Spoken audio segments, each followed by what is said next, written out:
It's your girl Shells. It's Miss Ash with an I. And it's Alicia. Woohoo! Back in full effect, guys. Oh, we got a hand clap. We got a hand clap. I'm gonna participate. Yes. Guys, obviously we have a very special guest, right? And you know we're lazy, but before we get into intros, make sure you're subscribed, okay? Because what are you guys doing? It's not every week we need to be telling you guys in the stories. We need to be reminding you, please subscribe, hit the notification bell. And if you're on audio, make sure you are liking, okay? Now, please. Ash, you watching, come not on, Ash, tell subscribing. them off. Listen, I'm tired of telling you lot off anyway, to be honest. I'm very angry and you lot should face the one sit in the naughty corner. You love your mix up. You love saying we sitting them like we sitting them. Send it to your mama, papa, baby father, woman you are sleep with. You know what to do. It's Mama Drama Podcast. All right. I'm sorry about all Caribbean so everyone understood. Yeah.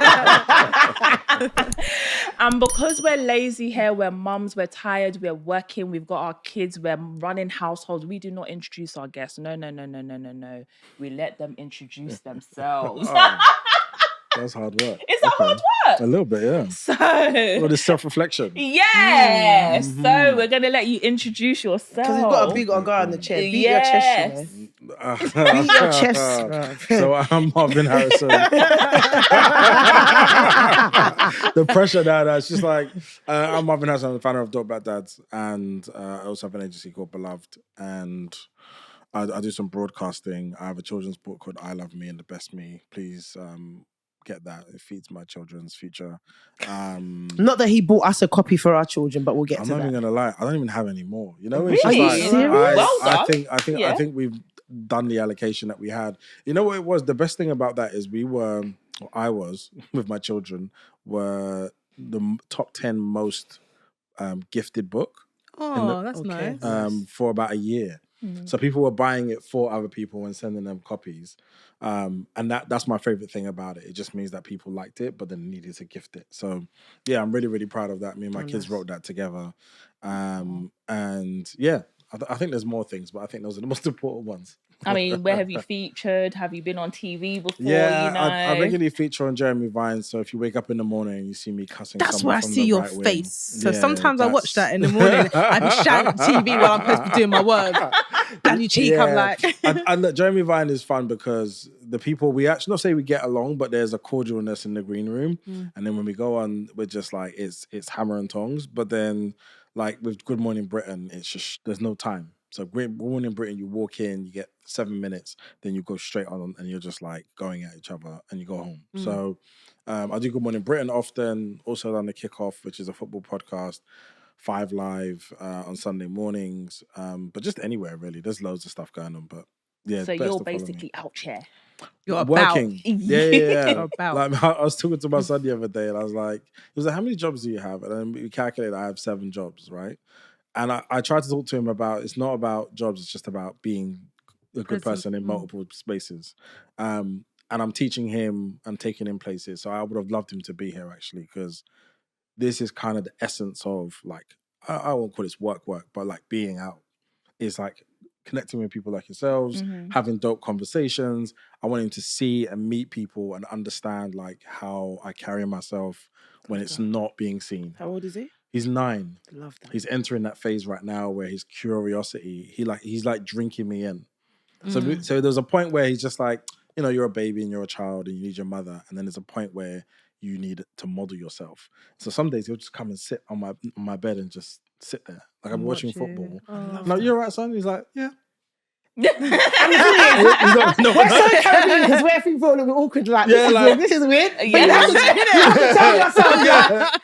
Yeah, he's just drinking it in. Because you're like, why are you here? Why are you break something? Yeah. What's going on? But he's just sitting in my presence. It's so weird. And because like I didn't grow up in that way, we didn't have that thing of like sitting on my mum's bed was like maybe when I was younger, but by the time I got to 9 and stuff, you kind of run independently.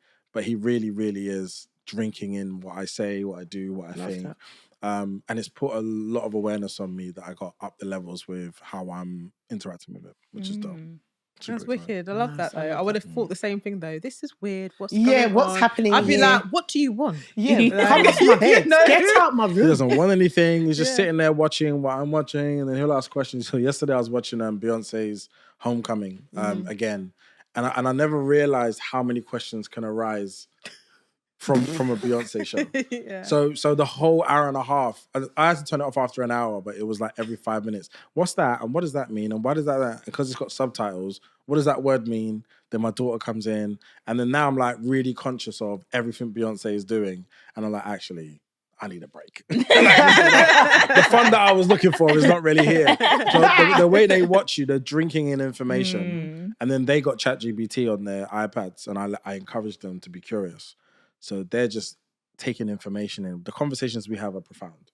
I love hanging out with them. It's my number one thing to do. Like, I wish we could have been here today just to be and observe. I'm sure they would have been in a corner being like, what time can we go, Dad? Yeah. I just want them to, by osmosis, just hear. It just be That's wicked. That's nice. Cool. I love that. Yeah. Cool. So we've got a dilemma. All right. So we're going to get into that, right? Okay. Let me just catch my breath because sometimes I'll be stumbling like leash. And I don't have my reading glasses. She's trying to tell you, this girl can read fine. If she stutters, she stutters, okay? Yeah. Okay. So, hey ladies and Jen, I'll add in. A new mama here. I've just gave birth to our third child 8 weeks ago. I am married to my husband for 2 years and we've been together since late teens. My husband works long hours, 12-hour shifts, Sunday to Monday, which means that I do the majority of school runs, childcare, and anything else revolving around our home. I'm currently on maternity leave. However, my contracted hours are 20 hours per week. I'm a part-time teaching assistant. Currently, I feel like I'm struggling with adapting to being a family of 5, the demands of a newborn, and the fact that my husband isn't as active as he should be. I feel like our newborn hasn't bonded with her father, as she only wants to be around me and often cries when he picks her up, feeds, or changes her nappy. I understand that he's providing for our family and maintaining financial responsibilities. I am wondering whether it is unreasonable for me to request that he provides more support, or do I simply have to crack on? Your views would be appreciated. We go to our guest first, Marvin. Oh, man. Do you know what's... I heard the word should. And he's not doing as much things as he should be, which tells me there's a disconnect in expectations. And in that is to identify specifically what does it actually look like for him to show up. Because it sounds like he's failing anyway on the surface, which is absolutely fine. That happens. When you're, as a man, focused on providing, there is something about you providing and thinking that is the number one objective. And so inherently what you would do is find the thing that can maximize the amount of money that you can earn, do that, and believe that that is your mission. It actually sometimes serves you to earn like 20% less, 30% less, but actually be present and find balance. That's a really tough conversation to have because we're in a position now where like losing £100 a month can be devastating. And so it's not as simple as just being like, earn less money, but looking for a road out of 12-hour, 7-day-a-week shifts into another way of earning that allows you to have slightly more balance. But when she says should, it brings alarms bell because it means that it probably hasn't been communicated in a way that he can hear.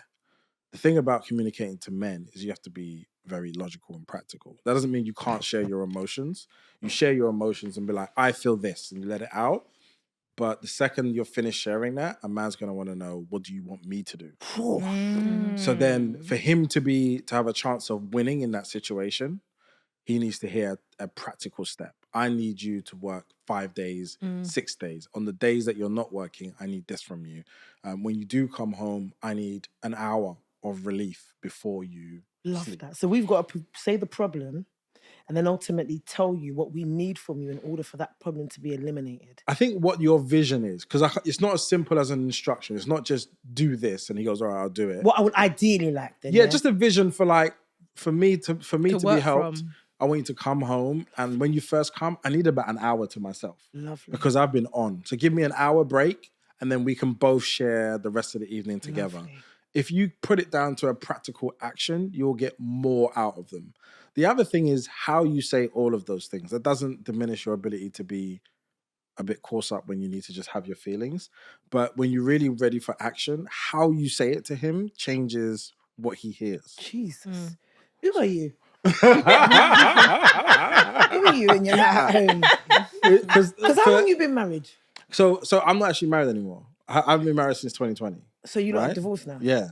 But you co-parent healthily, of course. We co-parent like gangbusters. So she's still my life partner in many ways. So we haven't devolved many parts of our lives together because it's like you're still the best person for many things. Parenting, Just not for me and her, but for our children and a Fantastic. family. We have our family. We have our way of existing. It's super dope. Fantastic. And I have observed, especially in my last 5 years, and listening to a lot of men, they're not spoken to in a way that inspires them into action. They're spoken to in a way that is from a place of hurt, which may be accurate and appropriate. That's why I say it has to be an and. Because sometimes you can't speak all like, babe, the way my... like, you know what I mean? Sometimes it's like, bruv, So what's would this happening? apply with even the way that mothers talk to their boy children? Oh, like, what's worse? Because what you just said is it comes from a place of hurt, which I'm sure we could all resonate with when we're speaking to our children. I've never really thought about that. Hurt could mean anything. Frustration, tiredness, long day. It's still hurt because you're not putting across the message in a way that's kind, actually. It's frustration. Look, so does it start from there then? Yeah, look, most men are underdeveloped boys. And so you better repeat that. and I say that not to attack men, but the way young people are developed from youngs into teen into young adults is not always intentional.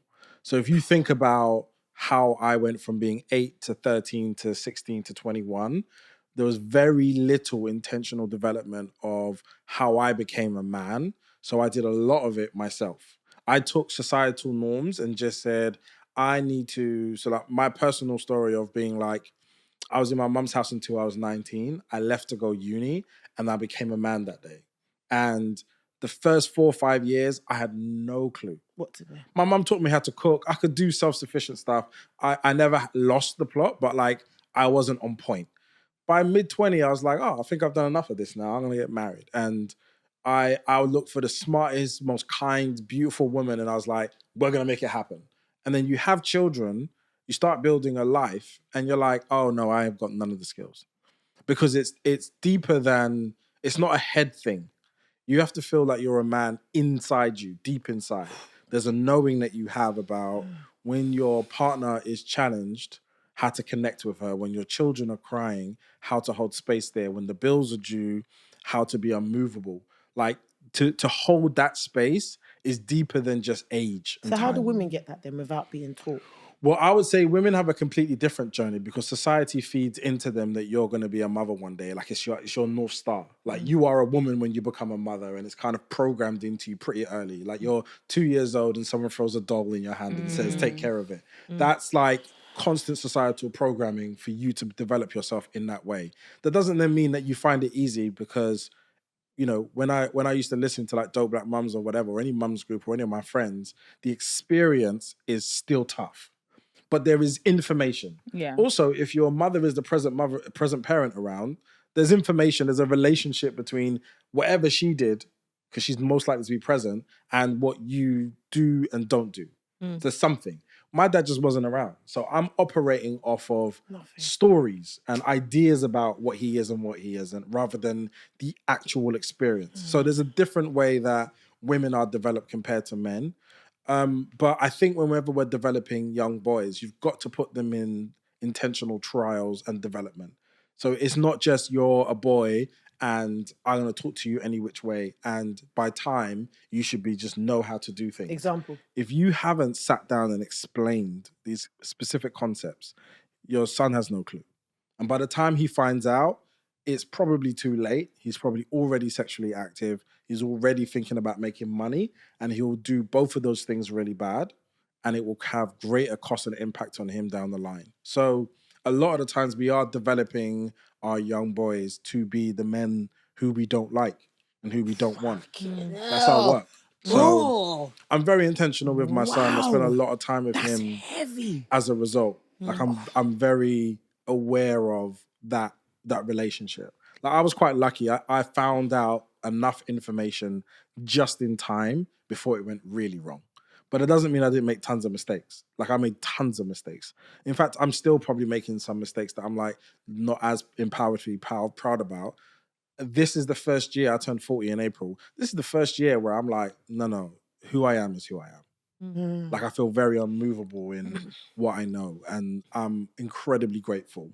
So when I do stuff like Men's Circle, Dope Black Dags, it's to share that information with other men, because I know not everybody has it, and it's super important. So just off the back of your Men's Circle, what you do, you know, a lot of the time when we have like a women's talk, men's talk, it's always very separate. So for me, I never understand that. Why don't we ever have them face to face? So you speak to men, we speak to women, and then we're face to face, and then we can get to ask each other exactly what those things are. Because when they're done separate, I don't know if we get any progression, because they do the work alone, we do the work alone, and then we try to mesh it, and it doesn't mesh all Well, the look, time. I'll be honest. I'm not sure if when we're alone, the conversations we're having with each other are as authentic as they need to be, right? And to be really honest and reflective, you need a really safe environment to say that I am the problem, okay? I'm personally, as a man, responsible for all of the relationships I've created. Even if I went in there with the best intentions, even if I was sitting on a sofa one day and, you know, my partner walks in and like starts beating me over the head, my choice as a man is like, I created that environment. I made those choices. It's a manifestation of my choices at the time. And I've been in 2 very abusive relationships when in my 20s. And I didn't even know I was in one. I had no idea. I was like, no, this is just passion. Right? I don't need to This is laugh. love. That's just my... No, but listen. Sorry. No, but listen. So can you share this story with us, please? Yeah, no, what did that passion look like? Because that got me. Yeah, and the reason why I say this is because I think people need to hear it, because they're seeing you, and visually, if I was to get up next to you and they see the comparison, you're a big bloke, aren't you? Yeah. You're a big bloke. You're a big love. So to hear, Proper friendly giant. No, but you are. Honestly. So, but to hear that, and I think it's important that you share that. So, do you mind sharing it first? Well, look, the information that my mum gave me up until I left the house was really profoundly. The one thing she really nailed, apart from practical advice, is my relationship with women, like how to engage them. And things like violence and raising your voice and like getting angry and controlling all of those things was like top of the list. And she told me this story once about someone that she grew up with who had an argument with his wife, lashed out, hit her, and she fell down, hit her head, and he walked out, right? He came back to police, and I think she had passed away, right? So he gets arrested, he's serving his sentence. I don't even know if it was my mum's. I think it was my mum or an aunt, but someone told me that story and it sat in my head forever. So my way of approaching conflict has been very, very stoic. And so I don't raise that temperature and I don't go into that space. The good thing about that is that it then meant that I was never the perpetrator. But the bad thing is that when I was in those environments, I actually didn't know that was even possible or what to do. So the first time, and again, this is somebody hitting me, lashing out, I didn't feel at any point I was at a threat of my life. And this is the fundamental difference, right? So when we talk about women perpetuating violence on men, it's scary, it's absolutely bizarre, but at no point I can feel like I consciously ever thought I was going to die. And that's the massive difference. And when I speak to men, I always try to bring that home, because sometimes there's a fake conflation. And you're in those relationships and you think that someone being so passionate about who you're around, what you're doing, where you're going, who's on your phone is like passion. And real love. Like it's love. Like it's like, actually, that's controlling I behavior. really do care about. But you were young though, innit? Yeah. I was young. I was early 20s. So no, I was in early 20s. I was in my last couple of years of uni. Yeah, that's young. And I because I had no frame of reference, because I'd never been around that in growing up.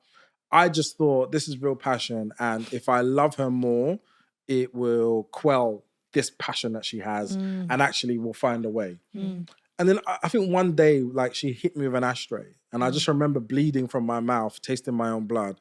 And my friend was next door in his house and in the room next door. And he just looked at me and just was just like, shaking his head. He didn't say anything. And I don't know why, but that visual of seeing his face was like, this is not right, is it? So I started to end the relationship. But again, when you're ending these things, they don't just end and be like, all right, bye. It was a whole ordeal. And there's a whole bunch of events. I don't want people to put things together and name her and figure who she is. So I want to keep it simple. Yeah, don't do it. You know the social media. You know the social media. It's not even work. You know the investigators are gonna go to work now. You know what they like to do. Like the work I do now, I understand people in such a way that I don't excuse anyone's behavior for anything, but I understand, right? And when you start to understand, me being in that environment is just a lack of knowing of myself, and because she was older. Beautiful woman. I was like, yo, I have You're a one. sucker for a pretty face, isn't it? Brother. You're a sucker. I feel it. You'll get 10 minutes. You'll get 10 minutes. Oh my God. I know you'll get just 10 minutes. I know you walk in. You know what? You know what I'm going to do? I'm going to refute what you just said. Yeah? I'm going to honor my best self. Yeah, I'm going to refute what you said. But you'll get 10 minutes. But I know you'll get a conversation. Do you see some women now and just go, I can't. Because it's just tacky. You develop a knowing. Like for me, being beautiful was a entry to a possibility, right? But as I got older, like for me, I married. When I mean my ex-wife is so beautiful, I can't. That cannot be the metric anymore. There's so many things that marriage does to change you. And I married someone profoundly beautiful, amazing, clean-hearted person. I have no desire to follow that as a trend anymore. So it has zero meaning now. At this point in my life, that it's like, yes, I expect that, but I cannot use that as a foundation for anything, right? What I really, really care about is alignment. Yeah. Okay. Which is a word that encompasses all things. And I balance that and I measure that with what I call workability. Does it work? Right? Because I can say all the specific, like, this is great. I had butterflies, you had I had a feeling, you had a feeling. We get along, but does it work in action? So now we're just existing. My life is happening. Your life is happening. Are we leaning into each other? Are we just aligning? When I measure it in that way, I find it to be significantly simpler and I get a lot more clarity on how I wish to exist with someone. But love is the most difficult, multifaceted, unmeasurable thing. I've filibustered this answer to death, but that's what Okay, that's you. I thought you were trying to sneak peek at the phone. That will be your answer. Yeah. That's a good answer. Long-winded, but that's a good. Yeah. It's given us different thingies to We go liked off. your answer. Yeah, That's I a enjoyed it. yeah. That is a lot of food for thought, and we're probably going to touch into some things. Wow.